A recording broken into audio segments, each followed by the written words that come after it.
telescópio espacial James Webb não tem sequer um ano de operação e já está proporcionando descobertas fantásticas. Observando o espaço profundo, galáxias muito distantes foram encontradas em meio à escuridão do espaço. E algumas dessas galáxias remontam a uma época onde o universo era incrivelmente jovem.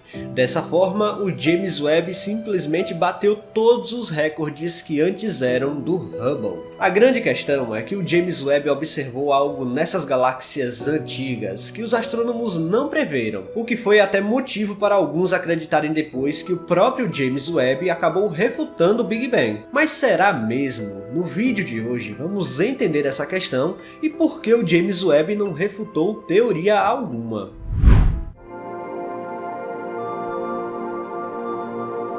Antes de tudo, você sabe exatamente o que foi o Big Bang? Eu aposto que se eu pedir para você pensar numa representação do que pode ter sido esse evento, certamente viria uma espécie de explosão na sua mente.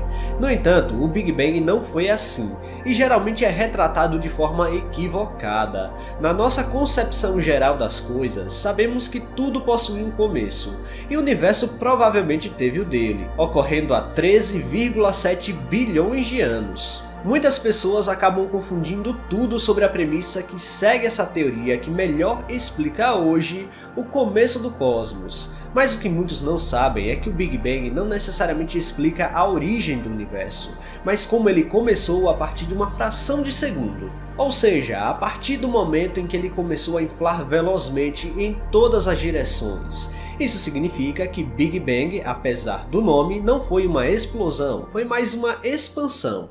Exatamente, o que o universo sofreu foi uma expansão acelerada, que espalhou a matéria por uma área maior e permitiu que processos físicos e químicos pudessem acontecer.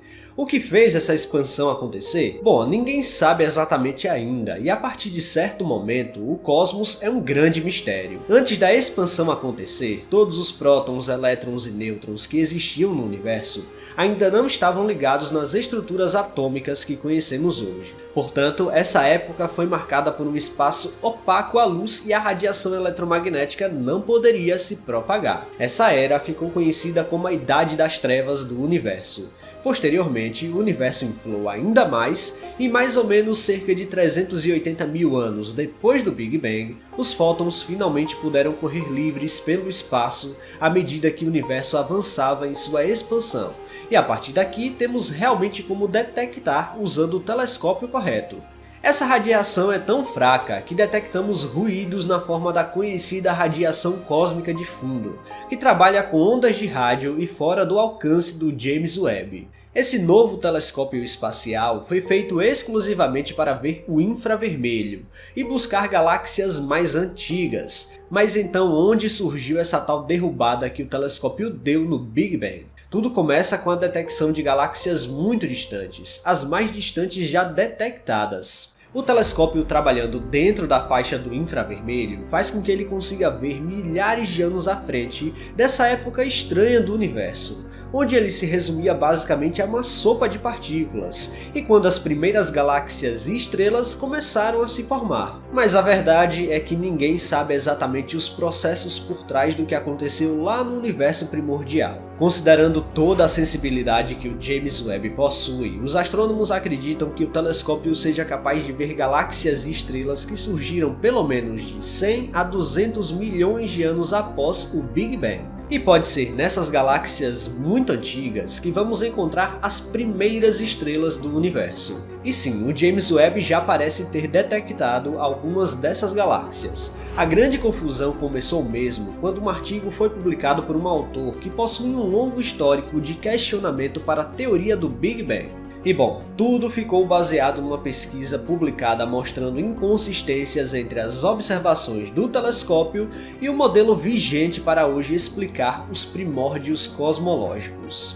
O artigo que falava sobre essas inconsistências foi publicado por Alison Kirkpatrick, uma astrofísica ligada à Universidade do Kansas. E nesse artigo, ela falou algo que pode ser traduzido mais ou menos assim. Agora me encontro acordada às 3 da manhã, me perguntando se tudo o que aprendi até hoje está errado. A frase foi dita em meio a essas observações do James Webb que mostravam que as galáxias estavam mais evoluídas para a idade calculada. E Allison fez o questionamento, que foi mal entendido por outra pessoa. A ideia da pesquisadora não foi falar num sentido de desbancar a teoria do Big Bang, mas descrever um pensamento baseado nas observações que ela tinha no momento.